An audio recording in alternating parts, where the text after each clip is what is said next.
आज मैं आप लोगों को ऐसी एक कहानी सुनाने जा रहा हूँ जिसमें कि आप बहुत सारे कहानियों का संभोग कह सकते हैं। इसमें आपको ये पता लगेगा कि विश्वामित्र जी के पूर्वज कौन थे और नंदिनी के बारे में आपको पता लगेगा। ये भी पता लगेगा विश्वामित्र जी राजर्षि से ब्रह्म ऋषि कैसे हुए। पहले विश्वामित्र जी राजर्षि थे, फिर वो ब्रह्मर्षि में तब्दील हो गए। वो कैसे हुए ये भी पता लगे। ये वीडियो एक ही बार में बनाने से बहुत बड़ा हो जाएगा, इसलिए मैं उसको दो भाग में विभक्त करूंगा। पहली भाग में जानते हैं ब्रह्मा जी से कुशा जी पैदा हुए, उनसे कुशानाभ पैदा हुए, उनसे गधा पैदा हुए। उनके बेटे थे विश्वामित्र। विश्वामित्र एक बहुत ही अच्छे सुशासक थे।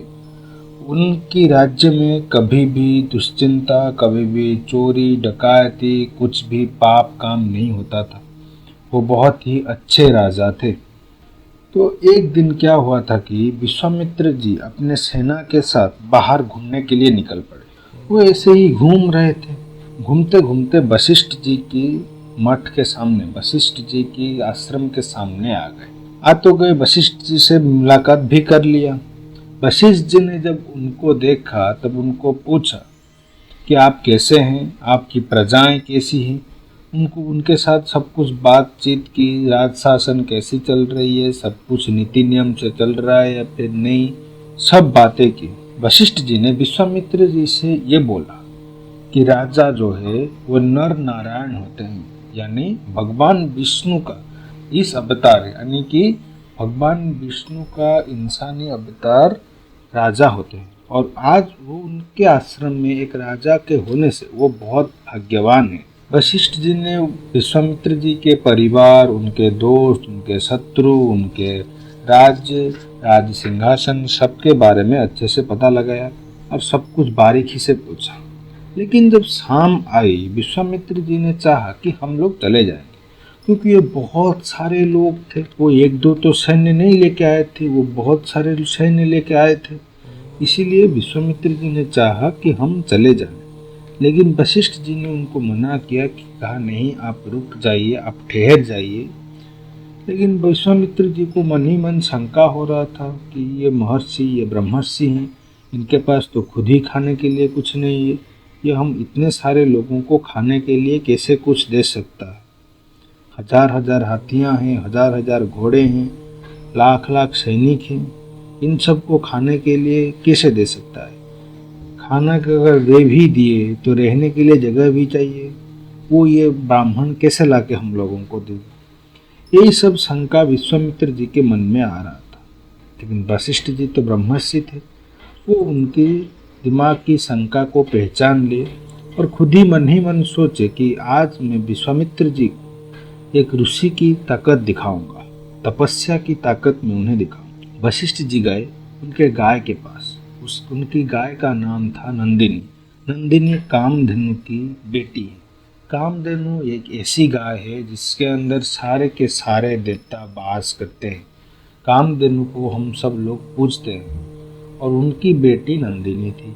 नंदिनी जब चाहे जा आ सकती थी, लेकिन विश्वामित्र जी इतने बड़े ब्रह्मर्षि होने के कारण वो कभी कभी वहीं पे रुक जाती थी। तो वो जाकर वो नंदिनी से बोली कि हे माते, मेरे घर में बहुत सब लोग आए हैं, मुझे उन सब को रहना देना है, खाना देना है और बाकी सब कुछ जावतीय चीज़ें भी देना है। मैं तो ब्रह्मर्षि हूँ, मेरे पास इतना सब कुछ नहीं है।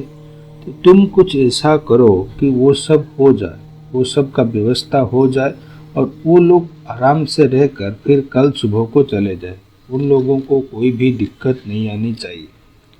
ये बात वो नंदिनी के सामने बोलते हैं। नंदिनी भी कहती है इतनी सी बात है।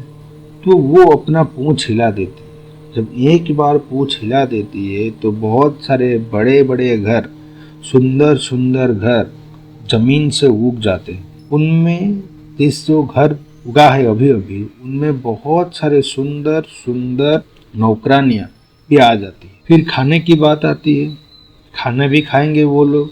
इसीलिए वशिष्ठ जी फिर जाकर नंदिनी को बोलते हैं कि माते, उनके लिए रहने का व्यवस्था तो कर दी, अब खाना भी चाहिए। वही नंदिनी वही फिर करती है, एक बार पूछ हिलाती है, तो सबके लिए खाने का बंदोबस्त भी हो जाता है। तो ऐसे करके वशिष्ठ जी विश्वामित्र जी को खाना और मकान दे देते हैं। वो रात भर रह लेते हैं।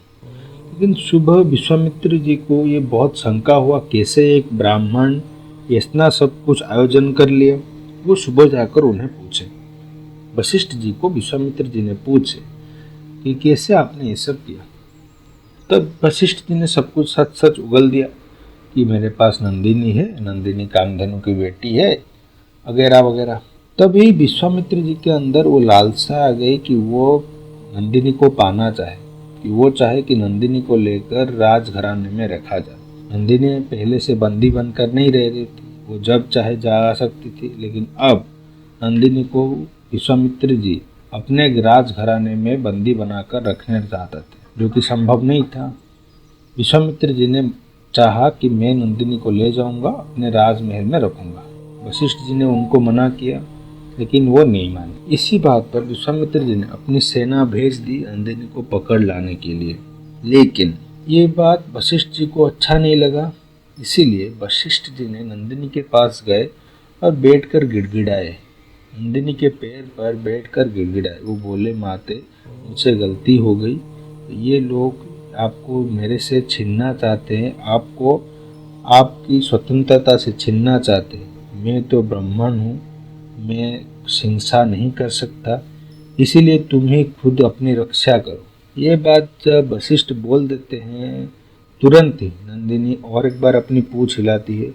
लाखों करोड़ों का सेना बल प्रकट हो जाता है, जो कि नंदिनी को माता मानते हुए उस यानी कि विश्वामित्र की सेना के विरुद्ध युद्ध करने लगती, और विश्वामित्र का सेना उसे कथित हरा नहीं पाती, और विश्वामित्र की सेना को वहीं से लौट जाना पड़ता है। लेकिन विश्वामित्र को बहुत अहंकार था अपनी सेना, अपनी ताकत पर।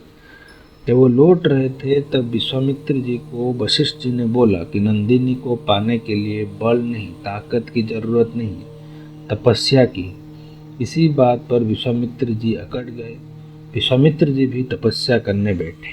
उस तपस्या का फल क्या हुआ, विश्वामित्र जी को नंदिनी मिली या नहीं मिली, ये सब हम अगले भाग में जानेंगे।